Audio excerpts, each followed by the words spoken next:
بسم الله الرحمن الرحيم دadaal dheer kadib waxaanu hawada ka saarnay durdur media group oo arkaysaan this channel is not allowed and available waa laga saaray hawada waa arki doontaa muuqaalada durdur media ee soo dhigtaa fiirin doonaa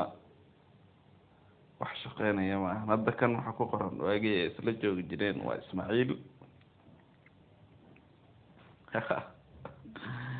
This video is not available login and available because they has closed this YouTube account. Marka ninka Xasan Toob markii fasahaadkiisa uu batay ayaa waxa uu tashanay in aan hawada ku cunno aw gudoomiye Gulfam iyo waxa uu socodiyay YouTube-ka de wax uu socodin karaan marka hawshan way socon doontaa insha Allah taala qofka lagu soo xujinayna idinka soo sheega